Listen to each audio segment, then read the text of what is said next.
Muito bem, nós estamos aqui para mais um programa nesse canal do YouTube, onde nós estamos gravando capítulo por capítulo, verso por verso do Novo Testamento, para que no final você tenha um comentário completo, tipo videoteca, de todo o Novo Testamento. Nosso propósito é que você examine as Escrituras. Damos alguns pareceres de alguns estudiosos da Bíblia aqui, mas sempre fica ao seu critério pesquisar mais, descobrir mais coisas, porque a Bíblia é uma fonte inesgotável de conhecimento. É maravilhoso estudar as Escrituras, examinar elas, aprender delas, porque elas falam conosco, ela é a palavra de Deus. O Novo Testamento começa com os 4 evangelhos, Mateus, Marcos, Lucas e João, que nos falam da obra de Jesus Cristo, quando Jesus passou pela terra. O livro de Atos nos conta acerca da formação da Igreja de Cristo, a continuação da obra. As cartas explicam acerca de como uma igreja deve funcionar. Romanos é a carta mais teológica que nós temos. 1 Coríntios, a carta mais ética, né, ética ministerial que nós temos. 2 Coríntios, a carta que defende o Paulo, o seu ministério. Então, em cada carta nós vamos encontrar algo de maravilhoso, algo grande, algo tremendo para as nossas vidas. 1 Coríntios responde os problemas que uma igreja neotestamentária vai ter. Muito bem. Nós estávamos vendo Paulo respondendo algumas perguntas que fizeram a ele, né? No capítulo 7 ele fala sobre o casamento, capítulo 8 sobre comer da carne sacrificada a ídolos, capítulo 9 ele mostra que ele abriu mão de vários direitos e que os irmãos deveriam fazer isso tudo por amor ao Evangelho. No capítulo 10 ele vai continuar o assunto do 9, não é, que fala da disciplina que o cristão deve ter, e ele vai falar que nós não devemos tentar a Cristo, como os israelitas fizeram no deserto. Paulo vai dizer que tudo que foi escrito para o nosso exemplo, para que nós não erramos como eles erraram ou desejemos as coisas que eles desejaram. Paulo também vai mostrar que a idolatria, que por trás da idolatria está um verdadeiro culto de demônios, e que a liberdade, o amor cristão, nós podemos sacrificar algumas coisas para que o evangelho seja pregado, para que o evangelho seja anunciado, não é? Ou seja, devemos abster de algumas coisas. Paulo termina o capítulo 9 dando o exemplo do atleta e daquele que luta. Muito bem, vamos então começar capítulo 10 de 1 Coríntios. Ora, irmãos, não quero que ignoreis que nossos pais estiveram todos debaixo da nuvem e todos passaram pelo mar. Esse irmãos, Paulo está mencionando ao povo judeu. A igreja de Corinto era composta por gentios e judeus. E ele falou, não quero que ignoreis, né? Várias vezes Paulo, ignorar significa desconhecer o fato, né? No capítulo 12, quando ele fala dos dons espirituais, ele também diz, não quero que sejais ignorantes acerca dos dons. Ignorar é falta de conhecimento, né? Não quero que ignoreis que nossos pais todos estiveram todos debaixo da nuvem. Paulo está se referindo ao tempo em que Israel esteve no deserto. Durante o dia havia uma nuvem que os acompanhava e à noite uma coluna de fogo. E passaram pelo mar Mar Vermelho, não é? A travessia do Mar Vermelho. Paulo vai enxergar essa travessia do Mar Vermelho como um batismo em Moisés. Assim nós também somos batizados em Cristo. Ora, irmãos, não quero que ignoreis que nossos pais estiveram todos debaixo da nuvem e todos passaram pelo mar. E todos foram batizados em Moisés. A passagem do Mar Vermelho lembra também a nossa passagem por Cristo, não é? Paulo está usando isso como figuras de linguagem, aconteceu mesmo, mas para ilustrar a vida cristã e a nossa jornada cristã, que nós vamos passar tentações e devemos atentar para o povo de Israel que caíram no deserto, para que nós também não venhamos cair ou perder a bênção da nossa salvação em Cristo. Todos foram batizados em Moisés, na nuvem e no mar. E todos comeram de um mesmo manjar espiritual. O manjar espiritual era o maná que descia, e beberam todos de uma mesma bebida espiritual, porque todos bebiam da pedra espiritual que os seguia, e a pedra era Cristo. Interessante, Paulo relaciona a pedra que deu de beber água aos filhos de Israel como Cristo, a nossa pedra, a nossa rocha da nossa salvação. Todos comeram de um mesmo manjar, o maná espiritual, que é representado pela ceia do Senhor, o pão que nós comemos, como é o pão do céu. Todos foram batizados, né? Paulo diz, na nuvem, todos foram batizados no mar, todos comeram de um mesmo manjar espiritual e todos beberam da mesma bebida espiritual, porque bebiam da água, da rocha que saía, a pedra espiritual que os seguia, e a pedra era Cristo. Mas Deus não se agradou da maior parte deles, pelo que foram prostrados no deserto. Então, olha só como Paulo está escrevendo para nós tomarmos cuidado que não ficamos prostrados como os filhos de Israel foram prostrados no deserto. E olha o que ele diz, verso 6, e essas coisas foram-nos feitas em figura, para que não cobicemos as coisas más como eles cobiçaram. Então, tudo que foi escrito para nosso exemplo, foi escrito como figura. Então, tudo que nós encontramos no Novo Testamento, no Antigo Testamento, serve para nos ilustrar a passagem do povo pelo mar, como batizados no mar, batizados na nuvem, não é? Todos comeram do manjar, que representa Cristo, beberam da pedra espiritual, mas Deus não se agradou, e for escrito como figura, uma figura, a Bíblia está cheia de figuras de linguagem, para que não cobicemos as coisas más, como eles cobiçaram. Nem vos façais, pois, idólatras. Olha o problema da idolatria, problema de comer a carne sacrificada a ídolos. Estavam correndo risco de se fazer idólatras, como alguns deles, conforme está escrito. O povo assentou-se a comer e a beber, e levantou-se para folgar. Folgar é para pecar, não é? O povo praticou, isso ele está mencionando, quando foi no bezerro de ouro que Arão fez. Os filhos de Israel comeram e beberam, e depois se levantaram-se para folgar. Verso 8. E não nos prostituamos, como alguns deles fizeram, e caíram num dia 23.000. Paulo já tinha falado de prostituição várias vezes. No capítulo 6, ele fala que o nosso corpo fugir da prostituição.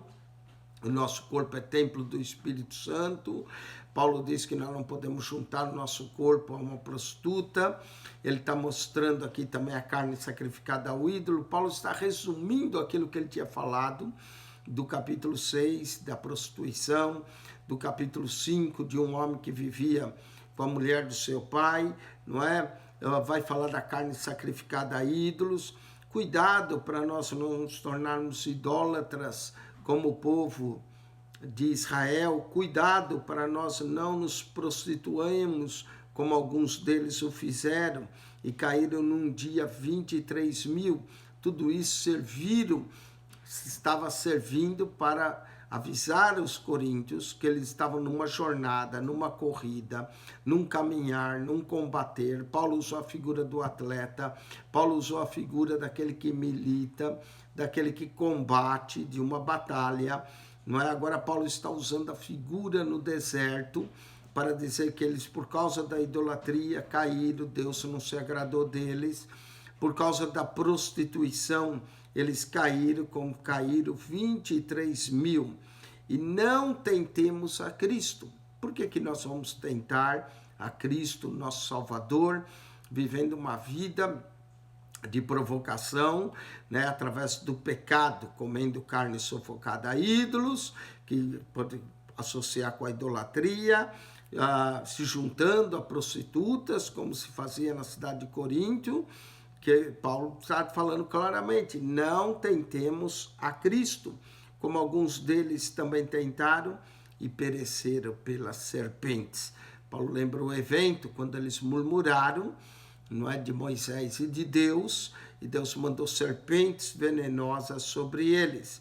Verso 10, e não murmureis, tá vendo? Cuidado com o crente murmurador, que fica murmurando. Murmurar é reclamar de tudo, nada tá bom, não é? Muita gente, em vez de dar graças a Deus pelo que tem, fica reclamando do que não tem, do que não gostaria de ter e não tem. Não murmureis, como alguns deles murmuraram e pereceram pelo destruidor. Deus tem problema com gente incrédula, Deus tem problema com gente murmuradora, com gente desobediente, não é? Nós temos que obedecer ao Senhor, obedecer à sua voz, com gente que se entrega ao pecado. Nós temos que tomar cuidado para não nos tornarmos idólatras, prostituindo-nos, não é? Tentando a Cristo, murmurando de Cristo, e não murmureis como alguns deles murmuraram e pereceram pelo destruidor. Veja o que Paulo vai dizer no verso 11, capitão.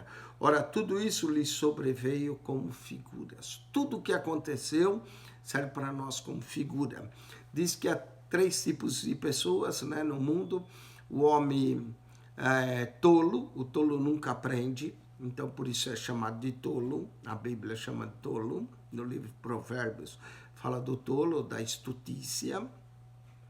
Existe o homem inteligente, que consegue aprender com seus erros. Existe o homem sábio, o sábio aprende com o erro dos outros. Então, tem o tolo, tem o inteligente e tem o sábio. O sábio consegue aprender com o erro dos outros. Eu não preciso tomar veneno para saber que veneno mata. Não vou ser tolo. O tolo fala, vamos ver se mata mesmo. Toma o veneno e morre, não é? Não, isso é tolice nós fazermos. Não é preciso tomar veneno para saber quem mata. Então, quando Paulo está descrevendo o povo no deserto, nós temos que ser sábios, aprender com o erro deles, para que não erremos como eles erraram. Como ele diz aqui, ora, tudo isso lhe sobreveio como figura, estão escritos para aviso. Para aviso, quando nós lemos o Antigo Testamento, temos que ver que tudo aquilo que aconteceu serviu para aviso nosso, para quem já são chegado o fim dos séculos. Nós cada vez estamos mais perto da volta de Jesus. Atentemos para que não erremos como eles erraram. Aquele, pois, que cuida estar em pé, olhe para que não caia. Cuidado, se você está em pé, olhe, vigie para que você não caia. Olhe para que não caia. Não é? Nós temos que estar atentos, nós temos um inimigo, nós temos um tentador que nos tenta, que nos quer levar a pecar, que quer ver a nossa queda, como o povo de Israel caiu no deserto, que quer ver nossa queda para que nós não completemos a carreira que nos está proposta. E Paulo está falando aos irmãos de Coríntios que eles estão dando muito lugar à carne, muito lugar a muitas coisas, do comer carne sufocada a ídolo, levar um irmão perante o outro à corte, caso de incesto na igreja, caso de prostituição. Paulo está tratando tudo isso, dizendo, olha, aquele pois cuida em pé, olhe para que não caia. Nós temos que entender que o pecado, ele é presente, ele pode nos derrubar, não é? E o salário do pecado é a morte. Temos que entender o poder que o pecado tem para nos tirar da presença de Deus. Temos que entender que o pecado está sempre presente para nos tentar e que o pecado traz condenação. Além disso, o pecado vai trazer culpa, remorso, não é? Então tome cuidado para que não sejas tentado e ceda à tentação. Ser tentado não é pecado, ceder à tentação é pecado. E Paulo agora vai dizer, não veio sobre vós tentação senão humana. Toda tentação é uma tentação humana, de acordo com a nossa concupiscência. Mas se nós nos submetermos a Deus, se nós estivermos fiéis a Deus, Deus pode nos livrar. Capítulo 10, verso 13. Não veio sobre vós tentação senão humana, mas fiel é Deus, que vos não deixará tentar acima do que podeis. Antes, com a tentação, dará também escape para que possais suportar. Interessante, não é? Deus, junto com a tentação, Deus sabe o quanto nós podemos suportar. Então, junto com a tentação, diz Paulo que Deus vai nos dar o escape. O escape, junto com a tentação, virá o nosso escape. Então, toda vez que você estiver sendo tentado, procure pela porta de escape, não é? Muitas vezes a porta de escape é fugir, como ele diz, fugir da prostituição. Depois aqui ele vai falar no próximo, é fugir da idolatria.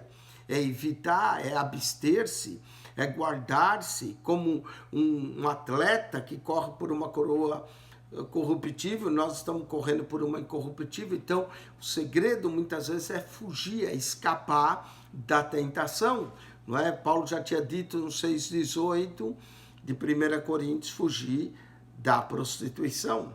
Agora ele vai falar fugir da idolatria. Ele ainda está falando do comer da carne a ídolos, não é? Não veio sobre vós, senão tentação humana, mas fiel a Deus, que não vos deixará tentar acima do que podeis. Antes, com a tentação, dará o escape. Qual é o escape? Fugir, para que possais suportar. Verso 14. Portanto, meus amados, fugir da idolatria. Para que comer a carne sacrificada a ídolos? Fugir da idolatria. Vocês estão abrindo portas para demônios, Paulo vai dizer aqui. Fugir da idolatria. Falo como a sábios. Julgai vós mesmos o que digo. Paulo está chamando a atenção. Vocês estão errando como o povo de Israel errou. Foge da idolatria, foge da prostituição. Falo como sábios, fugir, julgai vós mesmos o que eu digo. Porventura, presta atenção, agora Paulo vai falar da ceia. Porventura, o cálice de bênção que abençoamos não é a comunhão do sangue de Cristo? Ora, se o cálice é a comunhão do sangue de Cristo, como é que eu vou ter comunhão com os ídolos?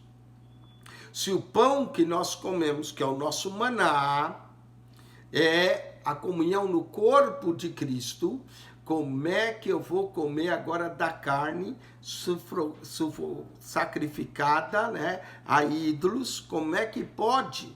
Do mesmo tempo que eu estou comendo pão, que é o meu maná espiritual, que eu estou bebendo do cálice, que é a comunhão no corpo e no sangue de Cristo, como é que eu posso ter comunhão com os ídolos? É isso que Paulo está falando. Porventura, o cálice da bênção que abençoamos não é a comunhão do sangue de Cristo, e o pão que partimos não é, porventura, a comunhão do corpo de Cristo.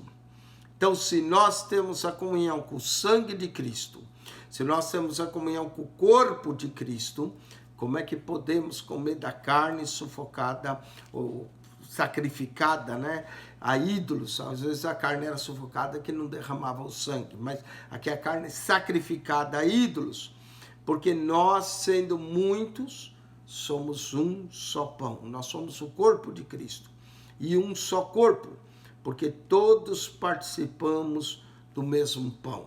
Ou seja, Paulo está apelando que nós somos um corpo, que nós pertencemos ao corpo de Cristo, que nós comemos do pão. Agora vai como um corpo, vai alguém da igreja comer do ídolo, está trazendo idolatria para o corpo de Cristo. Vai alguém da igreja se prostituir, está trazendo prostituição para o corpo de Cristo.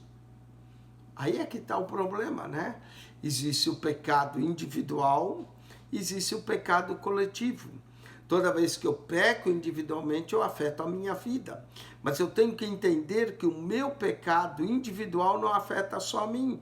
afeta o corpo de Cristo. É isso que Paulo está querendo dizer. Cuidado com o pecado, cuidado do comer da carne do ídolo, porque você pensa que só tem a ver com você. Não, nós somos um corpo, o corpo de Cristo. E se estamos ligados juntos, quando um peca, acaba trazendo pecado para todos, não é? O pecado é individual, mas ao mesmo tempo, pelo fato de nós sermos um corpo, ele se torna coletivo. Olha só, porque nós, sendo muitos, somos um só pão e um só corpo. Todos nós não participamos do mesmo pão, que representa o corpo de Cristo, somos um só corpo, porque todos participamos do mesmo pão. No momento que nós partimos o pão e comemos, cada um pedaço, todos participando do mesmo pão, agora estamos ligados. Já que somos um corpo, o pecado de um indivíduo afeta o corpo. O pecado, apesar de ser individual, ele traz para o corpo. Então, quando o indivíduo do corpo prostitui-se, nós estamos prostituindo o corpo. Quando o indivíduo do corpo come a carne sacrificada ao ídolo, nós estamos trazendo idolatria para o corpo de Cristo. É isso que Paulo está tentando dizer. Quando um começa a dizer, eu sou de Paulo, eu sou de Apolo, eu sou de Cefas, eu sou de Cristo, nós estamos trazendo desunião. Nós somos um corpo, estamos ligados, participamos todos do mesmo pão, bebemos todos do mesmo cálice, somos o corpo de Cristo. Se um idolatra, traz idolatria para o corpo. Se um se prostitui, traz prostituição para o corpo. É isso que Paulo está querendo dizer, não é? Então somos... Vede a Israel, segundo a carne, que se come o sacrifício, não são porventura participantes do altar. Quando Israel comia do cordeiro, quando Israel comia daquele cordeiro pascual, todos eram participantes do altar. Mas o que digo? O que Paulo quer dizer com tudo isso? Que o ídolo é alguma coisa? Ou que o sacrificado ao ídolo é alguma coisa? Note que ele voltou no assunto lá do capítulo 8, do comer da carne sacrificada ao ídolo. Mas o que eu digo? Que o ídolo é alguma coisa? O que a coisa sacrificada ao ídolo é alguma coisa? Antes digo que as coisas que os gentios sacrificam aos demônios e não a Deus. Presta atenção. Se eles estão sacrificando a demônios e não a Deus, você vai lá e come a carne do ídolo, depois você vem e come o pão de Cristo. Você é parte do corpo, nós somos todos, você está trazendo idolatria para o corpo. É isso que Paulo está falando. Antes que diga que as coisas que os gentios sacrificam aos demônios, está trazendo idolatria e demônios, e não a Deus. E não quero que sejais participante com os demônios. Está vendo? Por isso que tem que se abster, por isso que tem que evitar, não é? Senão traz o pecado de forma individual e vem trazer para o coletivo. Todo o corpo de Cristo. Se um peca, todos pecam. Se um chora, todos choram. Se um sofre, todos sofrem. Não podeis beber o cálice do Senhor e o cálice dos demônios. Então, o cálice do Senhor é a comunhão que nós temos com o sangue de Cristo. O cálice dos demônios era o vinho que era servido lá junto com a carne que eles comiam. Não podeis beber o cálice do Senhor e o cálice dos demônios. Não podeis ser participante da mesa do Senhor e da mesa dos demônios. Não é isso que Paulo está dizendo. Gente, pelo amor de Deus, larga isso de comer a carne sacrificada ao ídolo. Pelo amor de Deus, faça isso. Ele está dando o exemplo daqui do povo de Israel, está falando, deixe as prostitutas lá do templo, para com isso, não é porque você está trazendo o pecado para o corpo de Cristo, você não pode beber do cálice do Senhor e beber do cálice dos demônios, você não pode participar da mesa do Senhor e participar da mesa dos demônios. Verso 22, ou irritaremos o Senhor, somos nós mais fortes do que ele? Cuidado! Não provoque a Cristo, não irrite a Cristo, não tente a Cristo. Paulo está usando linguagens fortes para chamar a atenção dos irmãos em Coríntios. Você vai irritar o Senhor? Você vai provocar a ira do Senhor? Será que nós somos mais fortes do que ele?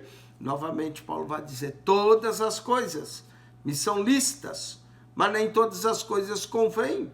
Todas as coisas me são lícitas, mas nem todas edificam. Paulo já tinha dito isso antes no capítulo 6, não é? Agora ele repete a mesma coisa.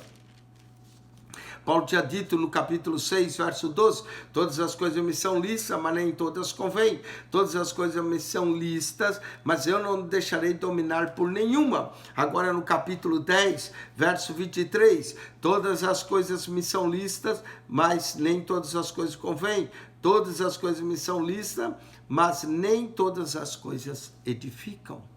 Lá ele diz que não se deixaria dominar por nenhuma. Aqui ele diz, nem todas edificam. Ninguém julgue o proveito próprio, antes cada um o que é de outro. Lembre que quando nós somos parte de um corpo, não tem a ver comigo só, tem a ver com os outros. Nós somos o corpo, não é? Então, ninguém julgue o seu próprio proveito, antes cada um o do que é de outrem. Comei de tudo quanto se vende no açougue. Vai lá no açougue, come, sem perguntar nada por causa da consciência. Poderiam vender carne, está sacrificado. Você come. Não pergunte por causa da consciência. Não pergunte se a carne foi sacrificada ao ídolo ou não. Vai lá, compra, ora e pronto, por causa da consciência. Não é? Às vezes sacrificava-se Apolo, depois vendia a carne, e algum irmão dizia, foi sacrificado ao ídolo. Paulo diz, come-se de tudo, sem perguntar. É melhor não perguntar por causa da consciência. Se você não sabe, é melhor por causa da consciência. Verso 26, porque a terra é do Senhor. Salmo 24, não é? Porque a terra é do Senhor e toda a sua plenitude. Paulo aqui está cotando o Salmo 24.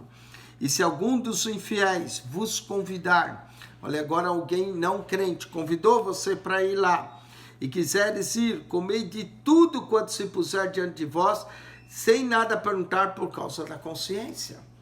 Paulo disse, o incrédulo chama para comer. Você vai lá, come, mas não pergunta por causa da consciência. Consciência sua e consciência do outro, não é? E note que você faz isso também por amor ao evangelho. Se algum incrédulo convidasse para comer, o crente deveria ir, não é? Para ver se ganhava aquela alma, aquela pessoa também para o Senhor Jesus. E deveria comer sem perguntar por causa da sua consciência. Orava, santificava e pronto. Não perguntava se era ou não sacrificada ao ídolo por causa da consciência.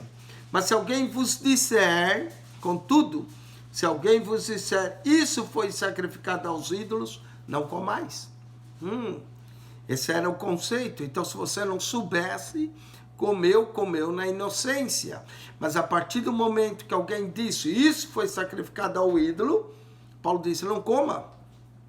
Voltou ao assunto do capítulo 8, não é? Por que não coma? Porque foi sacrificado ao ídolo. Por trás do ídolo existe demônio. Você não vai ser participante da mesa do Senhor e da mesa dos demônios. Então, Paulo, se alguém foi sacrificado aos ídolos, não comais, por causa daquele que vos advertiu. E por causa da consciência. Se você sabe, por que vai fazer? Por causa da consciência. Porque a terra é do Senhor e toda a sua plenitude. Ele repete o Salmo 24. Senhor é a terra, o mundo, aqueles que nele habitam. Os animais pertencem a Deus, tudo pertence a Deus. Mas por causa da consciência, por causa daquele que lhe advertiu, você não come. Você se guarda, você se abstém de comer a comida sacrificada a ídolos. Digo, porém, a consciência não tua, mas do outro. Mesmo que você tenha consciência, eu orei, tá? Mas a partir do momento que outro sabe que aquilo foi sacrificado ao ídolo, não é jamais por causa da tua consciência, mas do outro. Sempre a vida cristã e a ética cristã diz que eu devo pensar no outro, que eu não devo servir de pedra de tropeço para o outro, que eu tenho que me guardar e me abster de algumas coisas por amor ao meu próximo. Não é? Digo, porém, consciência não tua, mas a do outro. Pois porque a minha liberdade ser julgada por causa da consciência do outro. Então alguém pode perguntar, mas peraí, por que a minha liberdade deve ser julgada pela consciência do outro? E Paulo vai responder isso. Por que essa minha liberdade de comer ou não comer, de beber ou não beber, deve ser julgada pela consciência do outro. Paulo vai dizer, e se eu com graça participo, ou seja, se eu dou graças a Deus e abençoo e participo, porque sou blasfemado naquilo que dou graças. Paulo pergunta de novo, duas perguntas. Por que a minha liberdade cristã tem que ser afetada pelo outro e pela consciência ainda mais do outro, não minha, mas do outro? Por que se eu dou graça e participo, por que então que o nome de Deus é blasfemado por eu dar graças? Aí Paulo vai dizer, e esse é o princípio, presta atenção, tudo que nós fazemos deve ser feito para a glória de Deus. Aí ele diz, portanto, quer comais, quer bebais, ou façais qualquer outra coisa, fazei tudo para a glória de Deus. Esse é o ponto. Se a minha comida está glorificando a Deus, se a minha bebida está glorificando a Deus, ou se a minha comida ou bebida está levando alguém a tropeçar, nós temos que tomar cuidado com isso. Esse é o princípio ético que a gente tem que ter por causa da consciência. Se foi sacrificado, se não serve, não coma. Não é? Não coma. Você sabe que foi sacrificado, não coma. Por quê? Porque é para não afetar a consciência do outro. Porque então minha liberdade é afetada? Por que se eu dou graças? Por quê? Paulo diz, porque quer eu coma, quer eu beba, tu ou faça qualquer outra coisa, tudo é feito para a glória de Deus. Tudo que nós fizermos deve glorificar a Deus. Olha que interessante, bom princípio ético. Eu vou fazer alguma coisa, será que isso vai glorificar a Deus? Ou isso vai trazer tropeço para alguém? Esse é um bom princípio para nós fazermos qualquer coisa. Se aquilo que eu estou fazendo, o nome de Deus está sendo glorificado, ou se aquilo que eu estou fazendo, o nome de Deus pode ser blasfemado. Se aquilo que eu estou comendo, o nome de Deus é glorificado, ou se o nome de Deus é blasfemado. Se aquilo que eu estou bebendo, o nome de Deus é glorificado, ou se o nome de Deus é blasfemado. Tudo, quer comais, quer bebais, ou façais qualquer outra coisa, fazei tudo para a glória de Deus. Esse é o princípio ético, e Paulo continua, portai-vos de modo que não deis escândalos. Evita o escândalo, evita as pessoas blasfemarem, evita ser pedra de tropeço para os outros. Portai-vos de modo que não deis escândalos, nem a judeus, nem aos gregos, nem à igreja de Deus. Aqui nós encontramos 3 povos que Deus fala. Judeus, gentios, os gregos, ou a igreja de Deus. Esses 3 povos, Deus sempre vai falar com eles. Tem hora que Deus fala aos judeus, muita coisa na Bíblia. Deus se refere aos judeus. Tem hora que Deus se refere aos gentios. E tem hora que Deus se refere à igreja de Deus, que é composta de judeus crentes e gentios crentes, ok? Então, portai-vos de modo que não deis escândalo, nem aos judeus, nem aos gregos, nem à igreja de Deus. Esse é o princípio ético. Se eu estou fazendo tudo o que dê para a glória de Deus, se aquilo que eu faço não traz escândalo, não traz que o nome de Deus seja blasfemado, que as pessoas vão falar mal do nome de Deus por minha causa, nós temos que nos portar de modo não dar escândalo, nem a judeus, nem aos gregos, nem à igreja de Deus. Como também em tudo agrado a todos. Paulo procurava agradar a judeus, gentios, para quê? Para ver se salvava alguns. Não buscando o meu próprio proveito, não buscando aquilo, meu interesse. Vida cristã não é o seu proveito. O que eu ganho? Vida cristã é se interessar pelo outro. Nós somos um corpo. Pensemos nisso, não é? Consideremos o outro, respeitemos o outro, respeitemos a consciência do outro, mas o de muitos, para que assim se possam salvar. Imagine só se nós servimos de pedra de tropeço para alguém. Como é que alguém vai se salvar? Então, como também em tudo agrada a todos, não buscando meu próprio proveito, mas os outros, para que assim alguns se possam salvar. E Paulo vai dizer, esse é o capítulo 11, verso 1, nós vamos comentar mais: sede meus imitadores, como eu de Cristo. O princípio ético que Paulo usa: não servir de tropeço, fazer tudo para a glória de Deus, pensar nos outros, pensar na salvação dos outros. Ele estava imitando a Cristo. E ele disse: sede meus imitadores, como eu também sou de Cristo. Então, com isso, encerramos o capítulo 10. Paulo conclui aquilo que começou lá no capítulo 8. Ele vem falando e volta no assunto da carne sacrificada ao ídolo. O que nós vamos fazer? Nós não vamos comer da mesa do Senhor, da mesa do ídolo, não é? Nós não vamos participar do cálice do Senhor e do cálice dos demônios. Nós vamos ter, o princípio é, quer comamos, quer bebamos, ou façamos qualquer outra coisa, façamos tudo para a glória de Deus. Nós vamos nos portar para não trazer escândalos, nem a judeus, nem a gregos, nem a igreja de Deus. Não é? E Paulo dizia: como eu também em tudo agrado a todos, não buscando o meu próprio proveito, não sendo egoísta, só pensando em mim, mas o de muitos, nota que nós pensamos no corpo, que se eu estou fazendo aquilo, como é que aquele pecado afeta a mim individualmente, afeta o corpo de Cristo, não é? Mas o de muitos, para que assim se possam salvar. Tudo para a salvação. Salvação de judeus, de gregos, do nosso irmão, fraco ou forte na fé. Nós queremos ver todos salvos, transformados, servindo ao Senhor Jesus Cristo. Com isso nós concluímos capítulo 10 de 1 Coríntios. Volte para assistir o comentário no capítulo 11, não é? Vai ser bênção. Que a graça de nosso Senhor e Salvador Jesus seja contigo, o amor de Deus nosso Pai e a rica e doce consolação do Espírito Santo. Que Deus vos abençoe ricamente em Cristo Jesus, que esteve convosco, pastor Eugênio Piacentini.